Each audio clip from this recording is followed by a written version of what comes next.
बिहार विधानसभा के चुनावी मैदान में मायावती की बहुजन समाज पार्टी भी उतरी हुई है, जहां मायावती की तरफ से ऐलान किया गया था कि उनकी पार्टी 243 सीटों पर अकेले चुनाव लड़ेगी। लेकिन राजनीतिक समीकरणों को जानने वालों का ये मानना है कि अगर बीएसपी किसी पार्टी के साथ गठबंधन करती है तो उनके लिए ज़्यादा बेहतर रहेगा।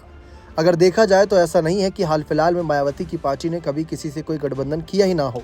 पिछले 2-3 सालों में जो इलेक्शन हुए, वैसे तो मायावती ज़्यादातर चुनावों में अकेले उतरी हैं, लेकिन जब हरियाणा में चुनाव हुए थे तो वहां पर इंडियन नेशनल लोकदल के साथ इन्होंने गठबंधन किया था, जहां पर गठबंधन करके 35 सीटों पर पार्टी लड़ी जरूर थी, लेकिन ना तो सीट हाथ लगी और ना ही वोट परसेंटेज अच्छा खासा हाथ लगा।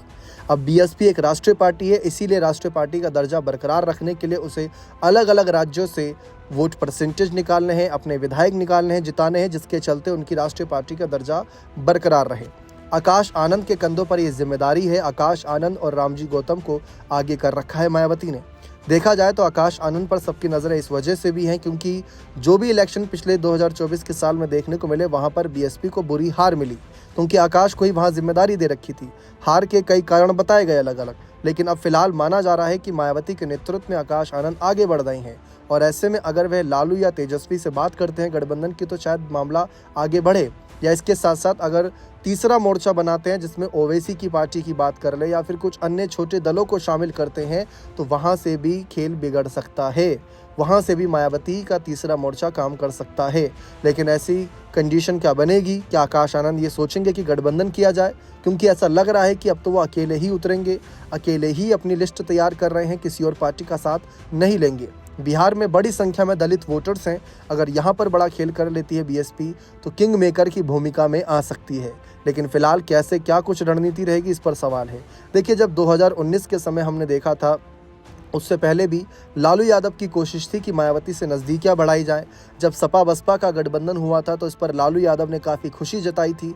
ऐसा लग रहा था एक समय कि अगर ये साथ आती हैं, मायावती से हाथ बढ़ाते हैं, तो एक अलग ही रणनीतिक तौर पर यहाँ पर चीज़ें बदल सकती है। क्योंकि अगर मायावती की राजनीति देखी जाए तो मायावती ने यूपी से निकल कर अपनी पार्टी को अन्य राज्यों में भी लेकर गई, जहाँ इनकी पार्टी राष्ट्रीय पार्टी बनी, जबकि लालू यादव सिर्फ बिहार तक सीमित रह गए।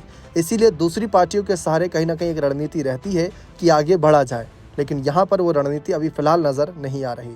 और महागठबंधन में भी अगर हम बात करें तो काफ़ी दल हैं, जिसमें हम अभी तक देखें तो आरजेडी, कांग्रेस, वीआईपी, वाम दल की जो 3 पार्टियां बताई जाती हैं अलग अलग, वो भी साथ नज़र आ रही हैं। साथ ही साथ पशुपति पारस की पार्टी भी एंट्री करेगी, वहीं हेमंत सोरेन की जेएमएम की भी एंट्री होगी।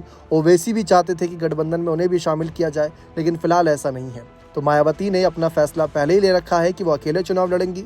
ऐसी सूरत में ओवैसी और लालू यादव दोनों को ही बड़ा झटका लगा है, क्योंकि अगर महागठबंधन के साथ मायावती जुड़ जाती तो एक मजबूत दलित चेहरे के तौर पर आगे इनको उतारे जा सकते थे, इनके नेताओं को आगे किया जा सकता था, प्रचार में काफ़ी भूमिका अदा कर सकती थी, जिससे दलित वोट बैंक में चिराग पासवान, जीतन राम मांझी जैसे बड़े नेताओं के वोट बैंक में सेंधमारी करने में कामयाब होते महागठबंधन।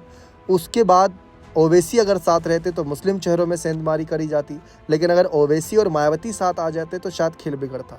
लेकिन फिलहाल मायावती की रणनीति साफ है। आकाश आनंद के कंधों पर जिम्मेदारी है कि कैसे वो यहाँ से अपनी जीत का रास्ता तय करे, किंग मेकर बने, या अपनी पार्टी को अकेले जिता दे, या अच्छा खासा वोट परसेंटेज और सीटें निकाल लें, जिससे उत्तर प्रदेश में जब 2027 के इलेक्शन हो तो आकाश आनंद के इसी काम की तारीफ हो। आपको क्या लगता है, क्या बीएसपी को गठबंधन करना चाहिए या नहीं? अपने कमेंट सेक्शन में अवश्य दीजिएगा। बहुत बहुत शुक्रिया।